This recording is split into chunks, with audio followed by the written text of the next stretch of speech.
Welcome, everybody, to another episode of the Beyond Training Podcast. I'm your host, Leo Dalton. We got a great friend back here today, Mr. Jacob Diaz, the undercover virologist. Still the best name out there. I was actually listening back to our original episode together. We've done two now. This will be a third. So definitely go check those ones out if you haven't already. And if you are new around here, go check those out and give us a follow and a subscribe. If you like the show and you've been around for a while, give us a review, comment, a like. Sharing is always the best way to support the show, and all of it, of course, would be super appreciated to help us grow and get the word out here. Really looking forward to this episode. We really do these ones right off the dome, and I'm really excited for it. I do want to ask an introductory question. First of all, Jacob, thank you so much for coming on. Appreciate Bro, your thank you. time. You don't need to intro me, dude. I love this show. I love coming back here, and yeah. Everyone listening, go listen to our old stuff. We love shooting the stuff, and we get pretty deep on everything. Really Yeah, fun. I hope we can do that today. fun. Yeah. But I did want to ask an introductory question because, it was kind of like a follow-up to our first episode in a way. I want to ask, what is disease? I want to hear your thoughts on what disease is because we talked about health, Yeah, and I want to tie it in with what a little definition of what diseases are, and then kind of bridging the two. How do we go from disease state to a health state, right? So I'll give you the floor to start it off, and we'll take it from there. of course. I mean, in my opinion, disease is anything that affects negatively your homeostasis. Um, Homeostasis is the term coined by Claude Bernard, and essentially what it is your baseline, what your body can handle, your what the Bigglesons call the allostatic flow, so your body's ability to adapt to the changing environment, changing terrain. And you're just at a baseline. You're healing properly, everything's moving well, and you're just not sick. The second you introduce something into your environment, whether it's a negative emotion, whether that's nutrition, toxicity, then your allostatic flow or your homeostasis is out of whack. So when you get out of whack, your body has to rebalance. So I really don't like to use the word disease anymore because it has a negative connotation because we all know symptoms are healing.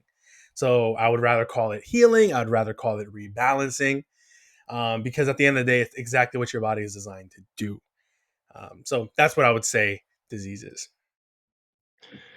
I love that, man, and like I think that's a really important point too. Actually, like emphasizing that in a weird way, it sounds weird to say, but like there are no diseases. There's just our bodies trying to heal themselves. I remember hearing Dr. Bear Paul Lando say that once, and I was like, "Oh, there's no diseases, is there?" Right? That was like Oh back yeah, so a yeah, few years ago. I was yeah, like, "This guy's crazy," right? But now I'm like, I couldn't agree more, right? Like it's yeah. it's the way that we look about it, like Mhm. how we look at it, and it changes your whole attitude towards health and healing as well, right? Like it kind of allows you to embrace your symptoms too, rather than be like, "I need to fight these symptoms because they are disease. They are a disease," right? But that's not the case. They're actually your body trying to heal itself, and I feel like that's a huge misconceptions. Symptoms are just healing mechanisms of the body. 1,000%. Even the chronic ones, which I love talking about chronic disease too, but chronic, when people say chronic disease, what it actually means is no one knows what's wrong with you. That's what it actually means. And then they'll put like labels of autoimmunity, your body's attacking itself, yada, yada, yada. Chronic disease is just disease process that is stagnant. Your body can't finish the process because of your own decisions, whether it was through a surgery, whether it's unfortunately through emotional or physical trauma, nutrition, the chronic illness. When people listen, they're like, "Oh, what do you mean? I've been suffering from fibromyalgia or stealth Lyme, yada yada." All it is your body is trapped in its healing, and you need to listen and open up the flow so that it can finish the job. So yeah, I agree with you, Bear Paul Lando, with everybody. There are really no diseases. There's just rebalance or a dysbiosis imbalance, if you will, and your body's just always actively trying to heal. Even while we're talking right now, me and you, our blood is flowing properly, our lymph is flowing properly. We're not sick because everything's flowing well. The second that goes out of whack, but we'll be down for the count, but it's part of it. Absolutely. Something I like to think about chronic disease. I'm eager to hear your thoughts on this. Sometimes I feel like when people are stuck in this state of what we call chronic diseases, right? This state of almost like a constant healing, like you're stuck with your symptoms for lack of better terms. I almost feel like it's our body kind of redefining this, homeostasis, right? It's like establishing like this different baseline that your body kind of gets stuck in. And I remember seeing this chart back in the day, and it was like I like drew it out here if you're on the video, like, but there's like these Mm, little patches, right? And you can think of it yeah. like entropy, right? And at the bottom, like this might be optimal, but up here you can get stuck in these little Mm, crevices, and that is what we would maybe term like chronic illness, and we're getting stuck there, and you might need a little oh, jump to get over it and back down to a true balance of what health truly is without any symptoms or expressions of healing. Um, but also, I feel like when it comes to these chronic illnesses, right, just for, jargon yeah. terms That's a here, jargon. but just to speak how it's understandable, you know, sometimes I feel like there's also something that's constantly filling up the bucket, right? There's this Mm, unaddressed toxicity or this unaddressed, traumatic event or this unaddressed deficiency in your environment that needs to be addressed. So there's kind of two ways to go about it, right? I feel like, your body has to adapt to this new toxic environment. And that's what we define as these chronic illnesses. But it's really chronic toxicity or yeah. chronic deficiency, or maybe unaddressed trauma is certainly tied into probably both of those as well. Any thoughts on that? 1000% agree. I personally use it's a chart that you mentioned. It's funny because I was gonna look at my chart here, the homotoxicology chart, Yeah. which is, if anyone listening, it's a chart that essentially it was done by the International Society of Homotoxicology out of Germany, and it's essentially a chart that labels different phases of disease. And when I'm meeting with people that are suffering from supposed chronic disease, I always look at these phases because you would rather be in the beginning phases of disease where your body is unencumbered, working properly, and that is the excretion and inflammation phases. Those are the two phases you want to be at. That's coughing, that's joint pains, acute bronchitis, flu-like cold symptoms, stuff like that. Your body's just purging. Exactly. You said vomiting, diarrhea, whatever. You're purging. You're getting things out adequately. The best one is the excretion phase where it's regular sweating, it's coughs. That's pretty simple stuff your body's going to adapt. However, this very second you get to deposition, impregnation, degeneration, and dedifferentiation, that is when your body kind of goes backwards in the healing phase. And that's when we see the chronic illnesses. So deposition is when like waste products and things aren't getting out adequately. So now they start to become deposited into the tissues. When they become impregnated, that then begins a degeneration phase where the body's literally just decaying, and dedifferentiation is essentially a molding of the body, what we would call cancer, where you're almost better off going into the earth than staying alive. That's what your body is essentially saying. So all of this, it sucks to go through. Chronic disease sucks to go through, and we're not saying you can't, because people, I'm sure they've said it to you. Um, Chronic disease isn't a disease. So how is the body healing if I'm dying? They'll always say that, and I'm like, well, the reason you're dying is because you're not listening. That you're not listening to the symptoms of what the body's trying to tell you. We know cancer is a healing response because the second you listen to the cancer, it will go away. The second you start fasting, you change a diet, you do periodic detoxification protocols, you change your environment, guess what? The cancer will finish its course and you will start to heal.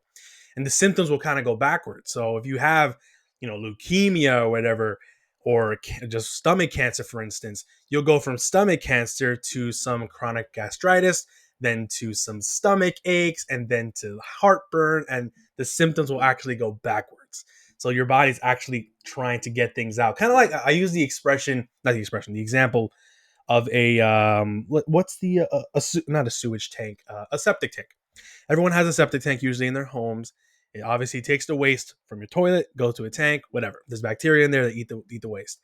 The second the septic tank is filled to the brim, you need to get somebody to come and clear it out, right? So it's the same way for disease. Things are accumulating in that septic tank. If you don't periodically flush things out, whether that's through a proper diet, maybe a castor oil pack here and there, proper emotions, moving, things are going to start filling up. What are you going to do? Are you going to duct tape the seal of that septic tank? Are you going to cement it shut? What's going to happen then? It's going to blow up.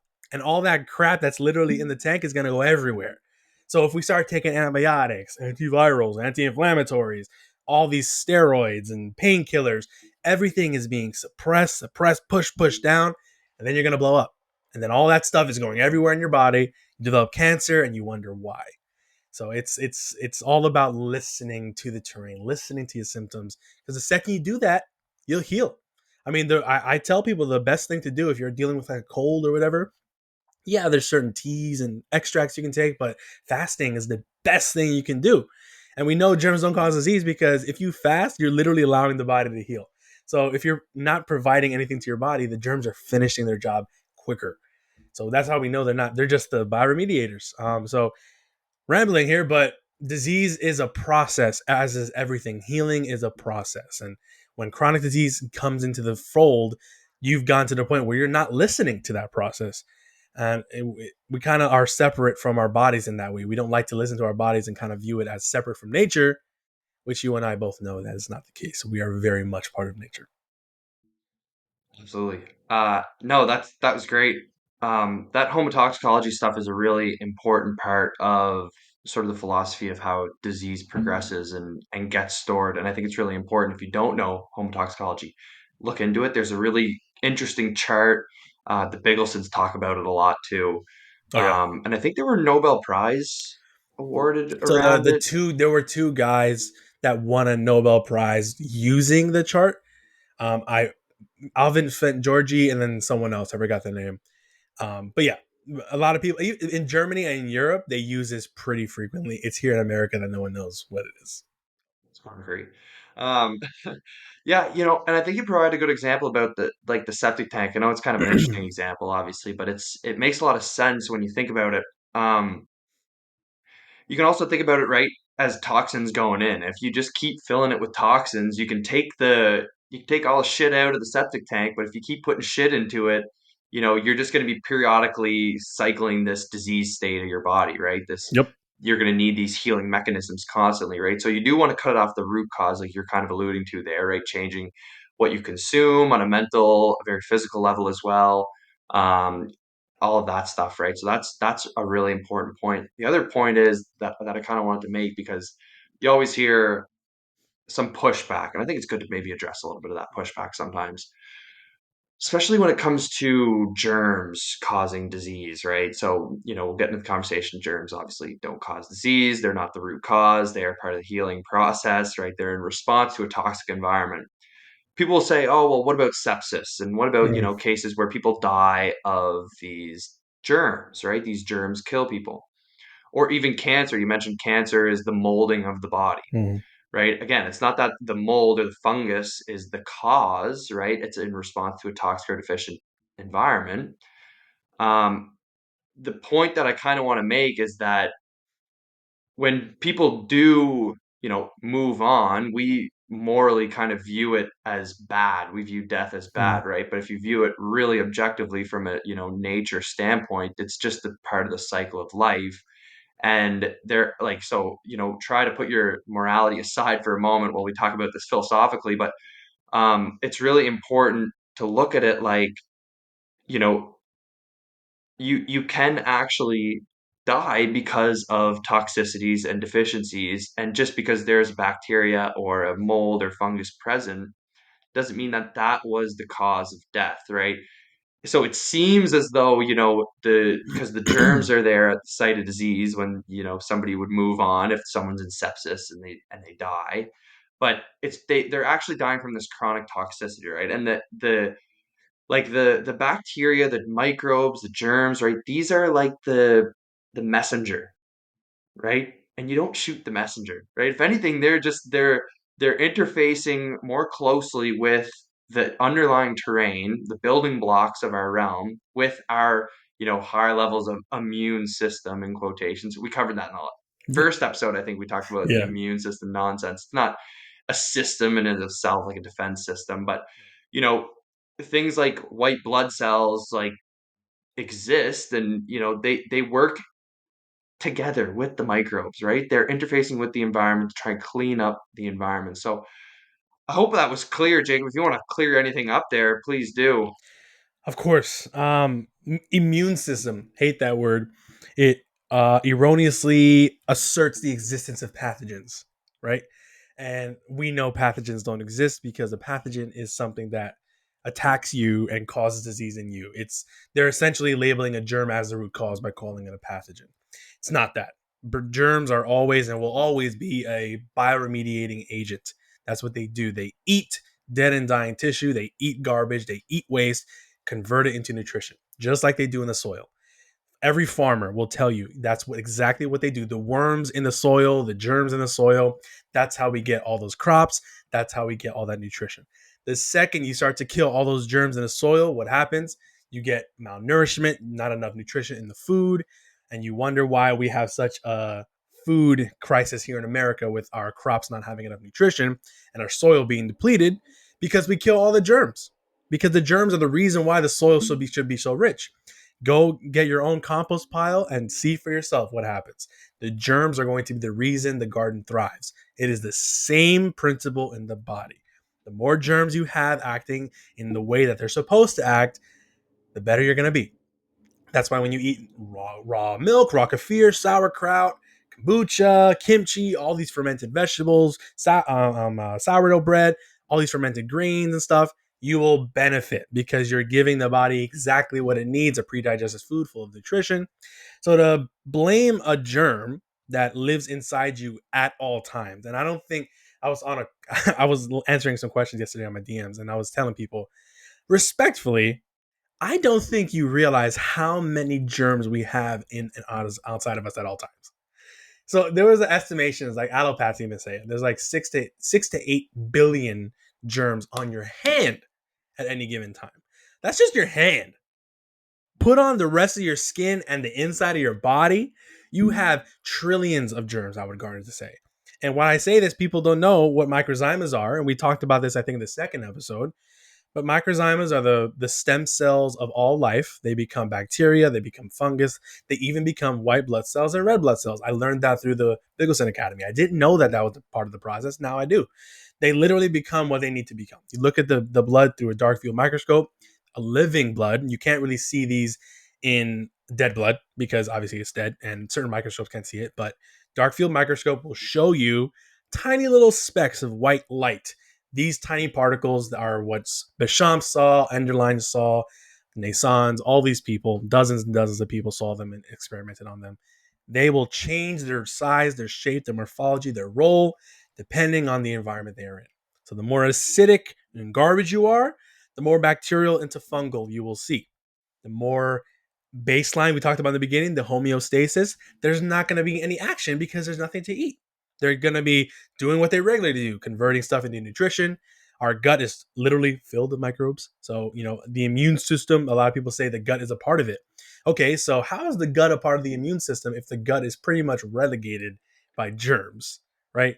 Like people like to worry about, Staphylococcus. What about Staphylococcus aureus? Yeah, that's a natural microbe in the human microbiome that lives on your skin at all times. So what happened? Why did the germ just decide, I'm going to attack this guy that I've lived on my entire life?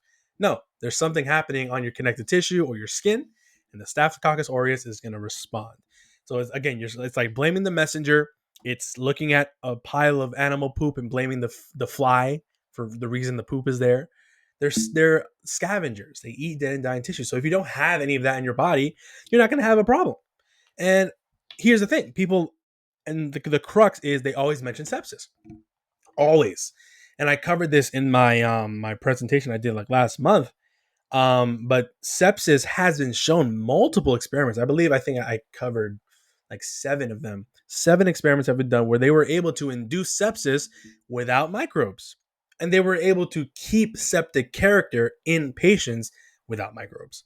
So it was showing very clearly that microbes were not the cause of the actual sepsis, they were the symptom of sepsis. And I believe Béchamp and his friend that he was doing experiments with, same thing with gangrene. They were able to induce gangrene and keep gangrene without microbes.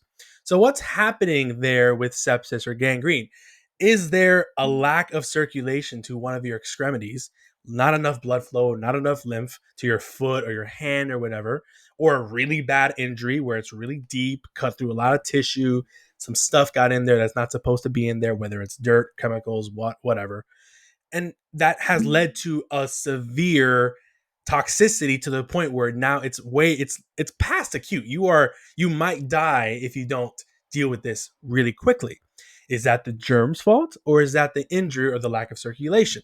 People with really bad diabetes, lymphedema, cancer, they tend to be more likely to develop sepsis because they're not having really good blood flow. There's not enough nutrition around the body. So if it's lacking blood flow, it will eventually rot. It's gonna die. It's kind of like the same concept with frostbite. At a certain point, your hand may freeze, and you might lose your fingers if you don't get enough heat at that point. It's no different with sepsis. There's a lack of circulation. There's an injury of some type. Waste products are accumulating at a very quick level, and the bacteria are just there. All right, we got to change into something more valent or higher valence to deal with this toxicity. Let's eat this stuff. But in a compromised person, they might not be able to deal with the waste products. Normal people can't. And microbial waste products, I would say 99% of the time, are completely benign. They are useful.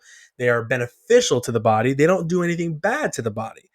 However, there are sometimes some cases where their waste product in an anaerobic environment will potentially be toxic. An anaerobic environment is an environment that lacks oxygen. So it's really just a toxic environment. So if you have a garbage environment, the poop of the bacteria may be toxic to you. Healthy person can deal with it. Unhealthy people can't. So now all of those waste products plus the wasting flesh accumulates all around the blood because everything is circulating, and you may or may not develop sepsis. Does that mean it was the germ? No, it was really you. It was your lack of a homeostasis. It was lack of circulation. It was lack. Usually, I've seen surgeries lead to sepsis. Why is that? Because they're cutting your body open. They're not cleaning things properly, and it's a traumatic experience for your body. So what can you do? People say, "Oh, what can you do with sepsis?" There's a billion things you can do. I would probably use isopathics very first and foremost for sepsis. And people listening, what the hell is an isopathic? An isopathic is essentially a diluted form of a specific germinal phase. There are homeopathics under that umbrella, but that's essentially what they are. They are germ waste products. Penicillin, the very first penicillin ever created, ever founded, that was an isopathic. It was a waste product that came from fungus that healed. They then synthesized it and made it garbage because that's what they do. But originally, that's what it was. So you're essentially taking a waste product from a germ, giving it to you, and then reversing the pleomorphism, listening to the symptoms, allowing the body to heal more adequately. So in a septic character, I would probably use that. But again, not a lot of people know how to use them because it's a lost art. I'm learning. Dr. Mary Ars, Berlando, they know how to use isopathics. The Bigglesons know how to use it. But even if you don't have those isopathics, DMSO can be used intravenously. You can use castor oil all over the body. You can use various homeopathics that are going to purge things very quickly. So people just kind of think that I need to run to the antibiotics every time I have a supposed infection or a sepsis. No, you don't have to do that because that's just going to be suppressing things. You want things to get out because the sepsis is really trying to get out.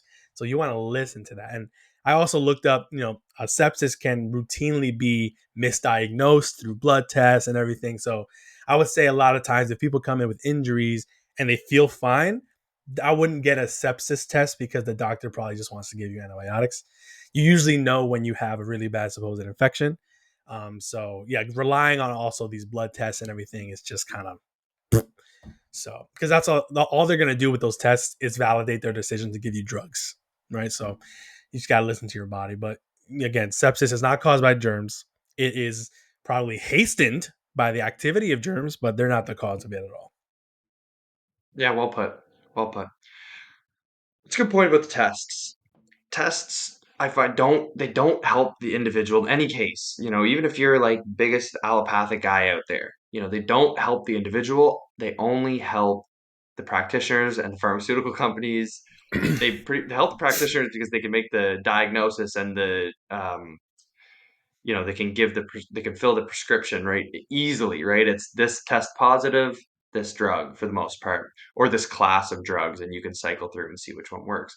Never helps the individual. These tests, first of all, a lot of these tests are absolute garbage when it comes Yeah. to any sort of serological test, antibodies. It's the most unreliable part of science, right? And for a field such as modern medicine to claim to be scientific is absolutely terrible. When you go and read the Yep. literature, upwards of 90% of medical studies are irreproducible because they use serological assays and immunological methods. And so, they're saying that, oh, it's all based on science, but the science is trash, it's garbage, and it's Garbage. irreproducible, which is the cornerstone of science. If you're going to do empiricism, it needs to be done correctly, and it's done completely incorrectly. It's unbelievable how bad the science is, especially when it comes to medical research, because of these methods. And really, there's two big classes of diagnostic tests, and it's serology, antibodies, and the other one is genetics, both of which are just complete nonsense, right? And you go and read the papers, even the best papers on PCR, polymerase chain reaction, the most common diagnostic tool, even those papers admit in them the best papers, right? They even say at the end, these are for laboratory use only, they should never be used as diagnosis, right? The papers admit it themselves, and then you go and in all these medical establishments and And they're they're using using it to them diagnose. on science. Yeah. It's like, what are we doing? And people like are there certain cases where a blood test may or may not be useful? I'm still on the fence on that. I mean, there can be cases, and like if there's inflammatory markers in the blood, potentially that could be beneficial. But a good practitioner will be able to tell what we need to do to change that. The blood test isn't really going to tell you, as you said, anything, because the blood, and I learned, the Bigglesons always harp on this. The blood is always changing, always adapting, always changing. So looking at a blood test that is just looking at your blood at the moment you took the test is not going to be indicative of what's happening tomorrow or the day before or in a couple hours. So to make claims based off of just a tiny image of the blood in that moment, it's not going to tell you a lot. That's why I would much rather, and that's again the Bigglesons and the holographic blood. I would much rather do a live blood analysis of looking directly at the person's blood at that moment to see what the blood is concerned about. Not looking at markers that may or may not be effective in actually pointing to a disease, because as you and I know, the again reproducibility is garbage in science. It's non-existent. They can't reproduce their findings. We saw it with COVID. We see it with virology all the time. They can't reproduce their own stuff. The guy that produced the genome of COVID-19, whatever, he couldn't even reproduce the stuff from the original sequences. He was like, oh yeah, it's about 90 something percent. Okay, so it's not 100%, so it's not reproducible. So, and we get all these different genomes because it's not reproducible. It's all different. So it's the same thing with blood analysis, where, or not, blood tests, where they can get different markers at different times. Someone goes on a fast, the marker's different. They eat a different food, their emotional state is different. Now the markers are different. It's like, I'm not going to be using it in my practice. I don't think it's very useful in general, because people will say, hey, do you want to see my labs? I'm like, not really. I don't care about your labs. What I care about is your emotional state and how you got here. What is your story? What traumas have you gone through? What food can't you eat? What surgeries have you gotten? What medications do you take? All of that is so much more important than just a tiny little blood test. I'm not going to tell you a lot. And genetics too. Hate that. Freaking hate genetics. Like, it's because That's that's we're gonna have that's where we're headed. That's where we're headed. Like, everything's gonna be a genetic disease now. I've seen people say obesity is genetic. Ah, I'm like, dude, no, it's not. everything is just Yeah. unfalsifiable in the field of Mm-hmm. genetics. But I think that we're gonna have to save the genetics talks for episode 4 of Undercover Biologist and Beyond Terrain, because that's a big topic. But we'll cover that. Let's cover that next time, because that's a big one, man. Like, um, but just on the thought of tests themselves, so like a point that I wanted to make. It's funny that this comes up. I should have known, obviously, but I did. I'm like gonna make a YouTube video here in the next few days on tests Mm. themselves, and obviously how useless they are. But like a point that I kind of want to bring up, little sneak peek for the that little mini lecture coming out. You know, when it comes to creating a gold standard test, the ultimate gold standard that always, like, it always comes down to this. It always comes down to a positive test being associated with the expression of symptoms. Mm-hmm. right? So that's how they diagnostically create gold standard tests, right? And then the other way that they create gold standard tests is comparing them to other gold standard tests. So it always comes down to comparing it to symptom profiles. So talking about symptom profiles, what's the symptom profile of Lyme disease? It's the most extensive list you've ever seen in 50 your to life, 100, depending on who you ask. 50 to 100 different right? symptoms under that. So how are you going to create a gold standard test for Lyme? The other point that I want to make is what about the notion of being asymptomatic being considered a symptom? It is completely contradicting Yep. the whole idea of, you know, a disease in the most modern sense of the term and the tests themselves. It's completely illogical. It's a huge contradiction.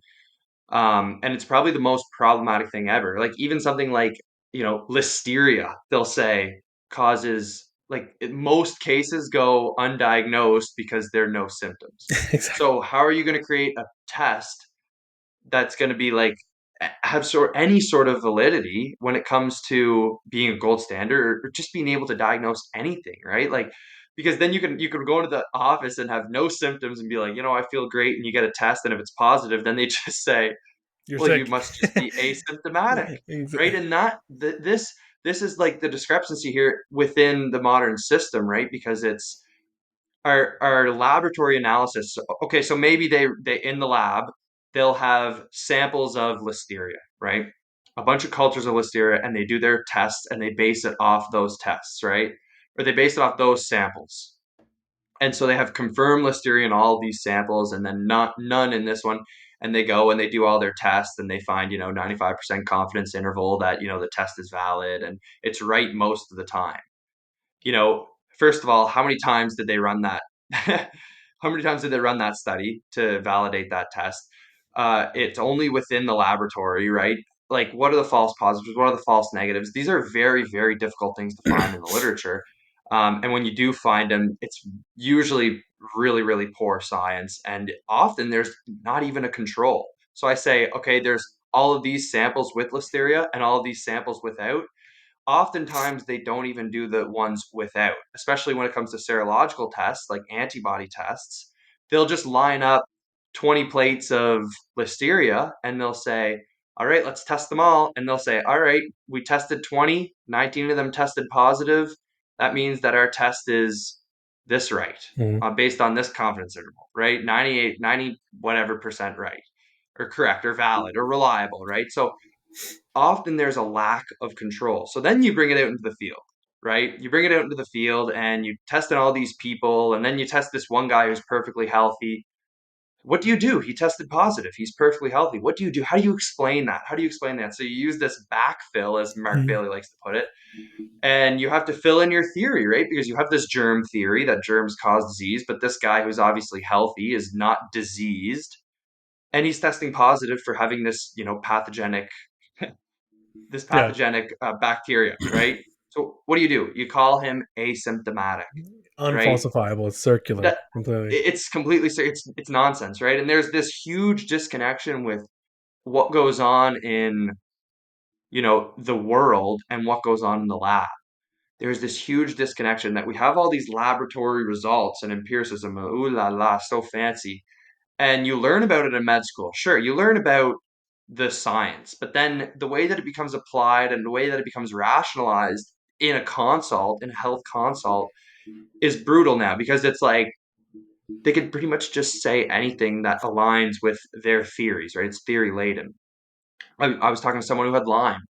They had Lyme, right? And so very, very traumatic past, obviously very connected to trauma, in my opinion. Um, but had like the chronic pain, whatever, got bit by a tick, like everybody does up here now, got a Lyme test, tested positive for Lyme. All right. They say, right, the Lyme came from the tick just because of the theories that they had in their Yep. mind. How do they confirm that? They don't. They just say it and you just believe it.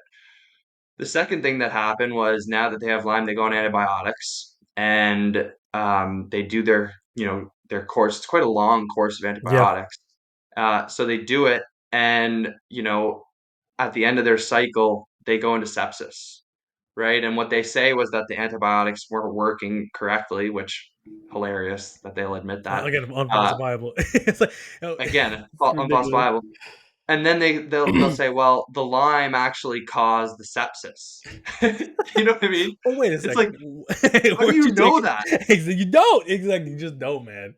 You don't. And I've seen the same. I've seen the same story, and I think Lyme is becoming like the long COVID really was like Lyme disease, and that's really what they're making the same diagnosis and just calling it something else.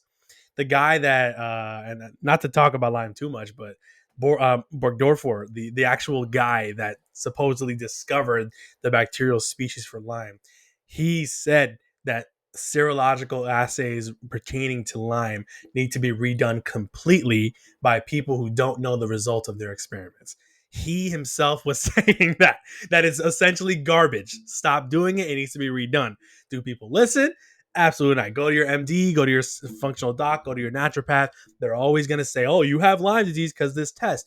Oh, okay. So how come the vast majority of Lyme cases don't have Borrelia burgdorferi in them at all times? I mean, I did an extensive post on Lyme disease and antibiotics making things worse, but I've seen it firsthand. People that are traumatized, whether physically, whether emotionally, and again, that goes back to homotoxicology, chronic stuff. Sometimes they may or may not be bitten by a tick. There's a huge percentage of people that get diagnosed with Lyme that are never bitten by a tick. They don't even recall a tick bite.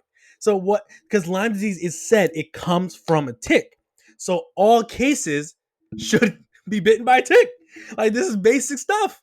But I think they even admit. I saw some naturopath online. I was looking at her thing. She was like, "Oh yeah, 1 in 3 don't get bitten by a tick." Some people say 25%.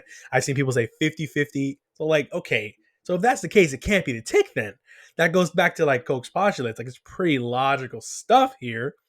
But again, that's just their crux. When they don't know what's wrong with you, they'll call it stealth Lyme. They'll say it's Lyme. And then you go to 4 to 6. You mentioned it's a very long antibiotic course. It's like 4 to 6 weeks they take. And each one of those antibiotics are weakening your microbiome. They're weakening your adrenals, your kidneys, your liver, your lymph, your blood, your interstitial fluid. And then after that course, you get worse. And they'll say, you know what, take more antibiotics. And then you got a chronic disease and you label that being caused by Lyme because that's what you were diagnosed with. It's just and then you're just supposed to believe it, Yeah. right? You're supposed to believe it, and that like you're supposed to believe the story that's being told about these observations, right? Because no one's denying that people don't get sick, right? People get sick, and people can get very sick, and they can have long-lasting sicknesses, which we call chronic illnesses. No one's denying that. So you have these observations, right? And people want answers, right? They want to know what's going on and how do I heal, right? And then you're told these stories and they say that it's based on science, but like in my example that I provided, like really the point was to showcase that all of those statements almost are impossible to be confirmed through empiricism alone, first of all, and have never even been attempted, right? Like the idea that Lyme can cause sepsis, like first of all, how do you set up a controlled experiment? You cannot employ empiricism in any sort of ethical manner, that's for sure, right? You'd have to do a very, very unethical experiment, which they don't do anymore. They don't do it anymore. Um, Yeah, and it's so funny and because people because mention that they were doing unethical experiments all throughout the 1800s, 1900s, and people were not getting sick. So why do we bang on. stop doing that? It's like Bang it's on. ridiculous. Yes, you're absolutely right. They did all of these unethical experiments. Look up the gonorrhea studies in Guatemala, the syphilis studies there. They were taking these prisoners, making them sleep with Mm-hmm. prostitutes that were sick with gonorrhea, and none of them got it. Like zero, zero. And they were even like shredding the tips of their penis, and Yeah, they still weren't getting yeah, it. It was like the most absurd studies you could yeah. ever imagine, and no contagion has ever been observed. But again, it comes back to like, okay, you want to base it off empiricism? Let's base it off these studies. Why don't we do that? Well, we ignore these studies, right? And when I talk with modern scientists and doctors, they'll say, well, that's outdated research, as if Mm. the scientific method can be outdated. Yeah, as if the And the other germ thing that just they say, stopped wanting to be pathogenic. Yeah, it's absurd.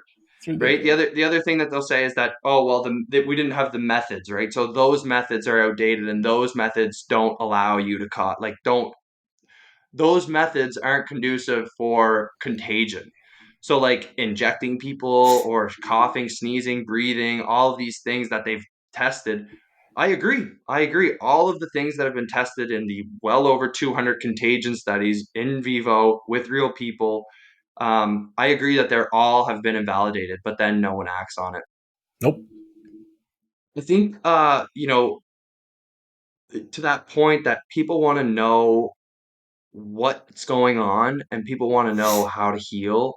I think we were alluding to it earlier. It's about getting to that root cause. Like you mentioned earlier, what is health and what is disease? Your answer for disease, for what is disease versus what is health. I urge the listener to go listen because it shows how consistent Jacob is here with his definitions. His responses were the opposite for health and disease. They were perfectly consistent. Um, and so that's a good little thing. Go and listen to our first episode and Yeah. compare because Go do that. it was very good. Because I was listening for that, you know, but and it all comes down to it being a healing process. But he mentioned that there's a disruption from the external environment into our internal environment, like a toxicity or a deficiency or some sort of trauma, and that whatever it was creating this disruption in our body is the root cause. People get confused with the root cause and they'll say parasite, mold, they'll say germs often. We've talked about all that. They'll say hormones. Your imbalanced hormones are the Hmm. cause of your disease. But again, something had to think of the basic laws of chemistry. Something had to disrupt your hormonal system. It cannot, physically cannot just alter itself. That would be like spontaneous generation Exactly. of hormones, right? How can your testosterone just drop, Yeah. right? Or how like if you have the bioavailable and you're acting in a way that you should have high testosterone, it cannot just drop randomly, right? So Nope. it's always a response to your terrain, to your environment. So I want to kind of hear what your thoughts are on root causes, what they are, and like how do we how do we go about healing them? Because we alluded to it a little bit earlier, but I want to be really clear. Absolutely. So I think depending on obviously the pathology and the person, because everyone's terrain is different. So someone that comes in with stomach issues, usually more often than not, yeah, I'm looking at the diet for sure. But in traditional Chinese medicine, the let's see, the stomach is associated with self-worth, confidence, guilt, disgust, and disappointment. So why I mentioned that is there can be multiple root causes for different people with the same disease process. Someone that is dealing with immense guilt, distress, and confidence issues from stress or emotional stuff, divorce, whatever, can lead to have stomach issues that I would, instead of changing the diet, focusing on balancing the emotional aspect, and then the body will heal itself. If someone comes in with good emotions but is eating a garbage diet, now I know the root cause is they're eating a garbage diet. Let's change the food that's going into the stomach. Let's open up the liver. Let's do certain things. So root cause is always going to be different for certain people, but at the end of the day, it's always going to be easy to find because the people will tell you their story and you're going to be able to be like, oh, there it is right there. That's what broke the camel's back. And when people say, oh, the worm is the root cause, the mold is the root cause, no, germs are literally never the root cause because they're always with us and it's always a symptom of the bigger issue. So they're not the root cause. Koch's postulates never fulfilled. And of course, you mentioned this, scientists will say, oh, it's outdated. They always say Koch's postulates is outdated because yada yada yada. No, it's very logical, it's thorough. We can't do it, therefore germs aren't pathogenic. They're never going to be the root cause, so we got to get that completely out of our head. The reason why you got better after your little parasite cleanse is because you flushed your stomach out, you flushed your liver out, you use all those herbs that provided all that nutrition, you flush things out, and you're better. You didn't get rid of the parasites, which are not parasites. That's another misnomer. They just pleomorph back into a dormant form. In any case, for me, I would always, for root cause, I would look at obviously I think I keep harping on this. What we put in our body is so important in terms of food, in terms of quality water, in terms of our toxic exposure. Are we exposing ourselves to garbage paints, sprays, soaps, clothing. All that slowly accumulates in the body that can slow down things that if we get too stagnant. On top of that is our, again, the Chinese medicine and German new medicine aspect, Ayurvedic aspect, the emotional state associated with that. Did you go through a trauma? Were you sexually assaulted as a child? Did your mom or dad leave when you were young? Were you bullied? Did you self-harm? All these different things that are different emotional states will all, if not talked about and removed from the terrain, will start to degrade the terrain. I mean, Hammer was able to pinpoint certain traumas with certain pathologies. Something that's great. German new medicine is fantastic, but it's just the same thing the Chinese knew thousands of years ago. Certain emotions will dictate certain health of certain organs. So they knew that. He said yeah, because not to talk bad about German new medicine. It's not because I like German new medicine, but they act like it's a new thing. I'm like, dude, the Chinese and the Indians knew this like thousands of years ago. But it's cool you did it, and the modern science is awesome.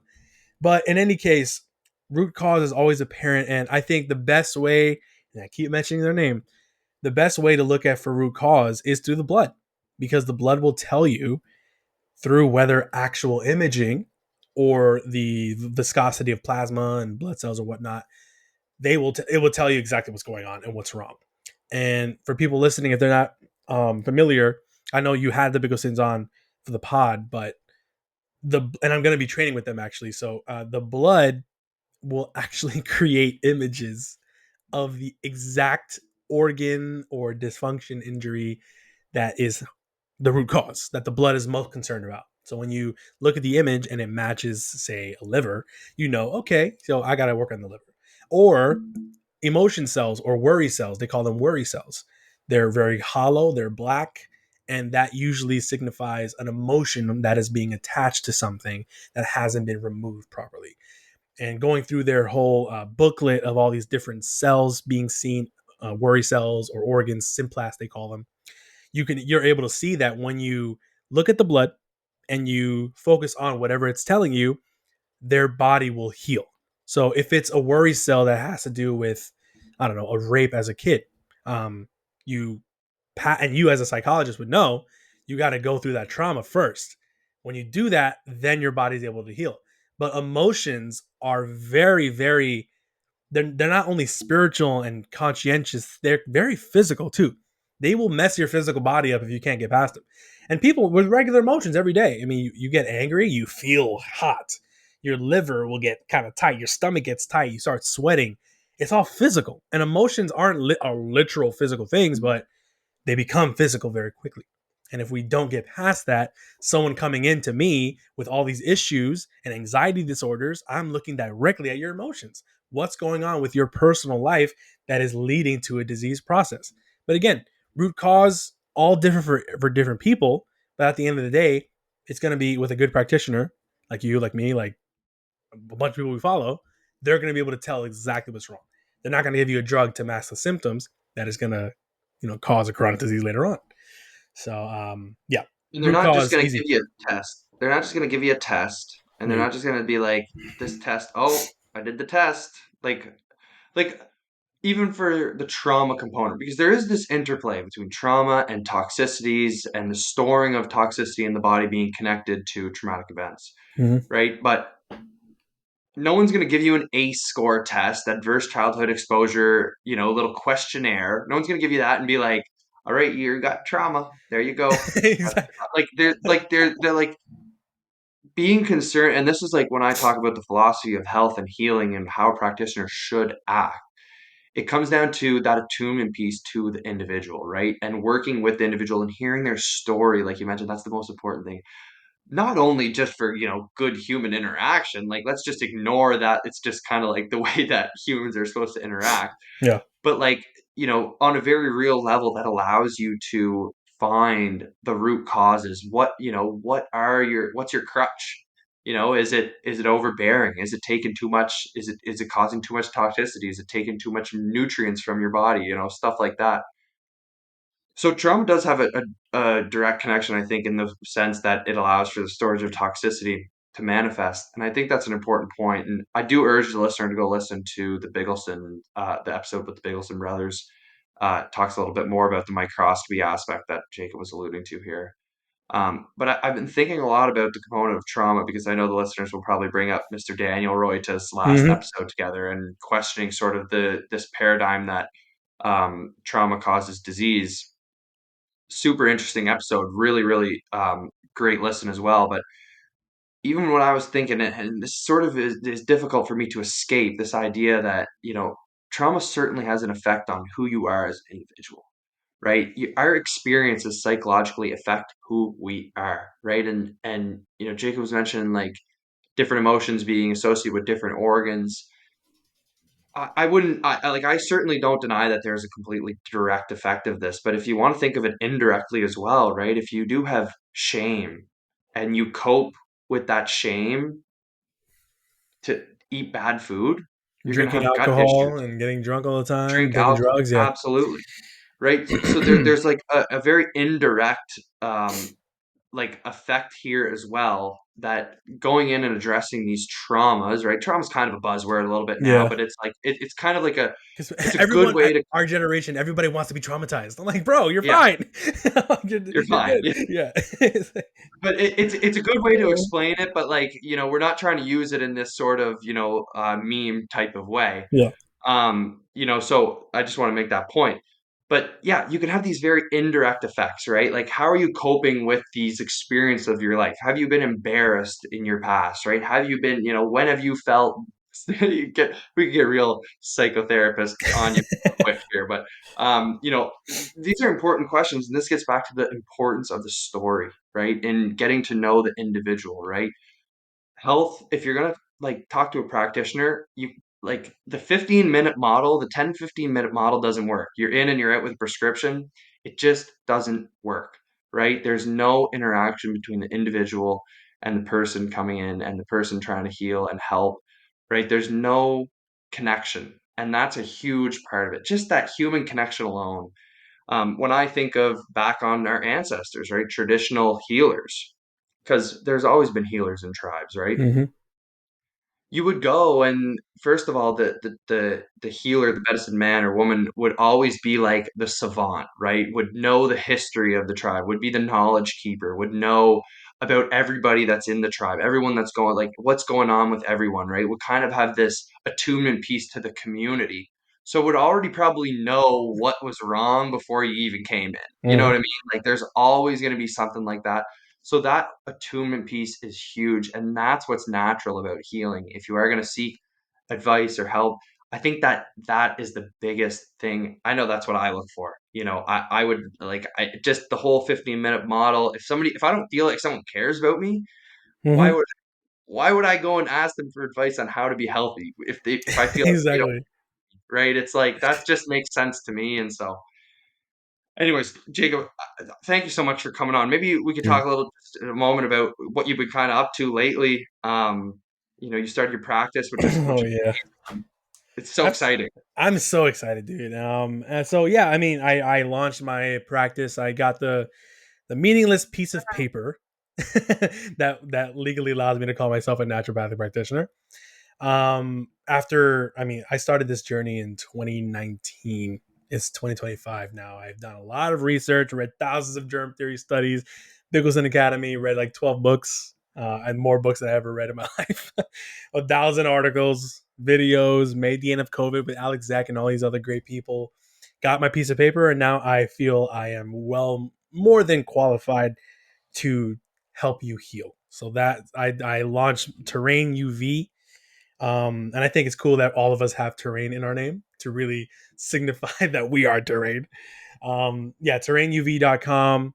I am trying to bring back the traditional aspect of naturopathy back into naturopathy because it's essentially allopathy now with herbs. That's all it is now. So it's going to be a combination of again, your story. I'm going to meet with you. Not the MDs like to meet with you for 5-10 minutes to give you a drug. We're going to be talking for a while. I'm going to get your story. I'm going to ask the deep questions. Then from there, I'm going to develop a protocol for you specifically on what I think you should do and change in your life. Certain things you can take, certain things you can eat, certain practices, whether they're emotional, physical, that will benefit your terrain. It's going to be no drugs. It's going to be root cause, and from there. I mean, I'm really excited to get things going. It's obviously I just launched it, so it's going to be a slow burn for a while. But I mean, talking offline with you, I got my little business cards, I got my flyers, so we're going to be passing those out, going to health food places, maybe some malls, bringing them to people, and try to get the advertisement out there. But if anyone is interested, terrainuv.com. And if I ever have psychology issues, I know where to send them to. Send them to you, Lee. And I mean, I got we're trying to build something really. I'm working with the Bigglesons. I'm working with Dr. Mary Ars, and I'm going to be training with the holographic blood stuff. I want to do that eventually, get my own microscope and do stuff with the blood. But until then, it's going to be more so getting to know you and trying to make changes in your life that people are afraid to tell you. If the doctor sees that it's your diet, why wouldn't he tell you to change your diet? And why wouldn't he tell you what to eat? He's going to just give you a drug and say, oh, you have PCOS. Oh, you have this hormonal dysfunction. Oh, no, you don't. You have an issue with you. So you got to deal with it. You got to heal. So, I mean, as of right now, I'm doing like the consult, which is like an hour and a half, where we just talk, we shoot the stuff, I make the plan for you, and I also have like a acute illness one, which is called a quick fix. So if you have like a cold or whatever, you come to me, I'll tell you what to do. And then I have a pregnancy one too for women that obviously are going through pregnancy and are scared to go to the MDs, which is, I think it's good that we're seeing a lot more women go towards the natural route of birthing, which is so important, and eating the right foods to get a healthy baby. And if they ever want some tips, I'm here for that. And then I also have something, if people want to have me go speak, they can do that as well. But we'll see where it goes. I am excited, and I'm not an advertisement, but I think all of us need to build a new paradigm, and that it starts from the ground up. So me, you, I mean, Cowan has his own new biology clinic now. We're starting to see all these terrain people really put stuff into practice, and we got to do it. So let's do Mhm. it. Jacob, what I love about you is that it is like a new endeavor, right? And you're so young, and and I like to think this about myself a little bit too, but it's about something that's much larger than a practice. You're not some grifter shilling some shit supplement or Oh, whatever. Like that's not what it's about, right? Like it's about the paradigm shift, and I think that's the most important thing. Because if I could do anything, it would be contribute, a minimal amount to this paradigm shift that's inevitably be going to occur because the truth always prevails. It always prevails, and I like to think that the higher power has a lot to do with that too, right? And I think that we saw the death of God. I think mm. Nietzsche was right a little bit. But I think we're seeing the resurgent almost as a phoenix, right? I think it's a very alchemical transmutation that's going on, and with that comes beautiful paradigm shifts. And we see lots of great people like yourself. And so thank you for your time again, and can't wait for the next episode. Oh yeah, man. Right on. All right. I want to thank you all for listening. You should all know that's not medical advice for informational purposes only, but also remember that we're all responsible, sovereign beings capable of thinking, criticizing, and understanding absolutely anything. We, the people in the greater forces, are together self-healers, self-governable, self-healer, self-teachers, and so much more. Please reach out if you have any questions, criticisms, comments, concerns. You know where to find me on Instagram. Email's fine as well. YouTube comments, I'll probably get to you at some point, wherever you find me. So, listen, I really appreciate the time you guys took to listen to our episode today. Make sure to go check out the socials, check out the YouTube channel. Um, make sure you give us a like, comment, share, review, follow, whatever it is in the platform you're on. Really helps us grow, helps us get the word out. Just remember, two types of people in the world: those believe they can, those believe they can't. Both of which are correct. Thanks for listening, guys. Take care.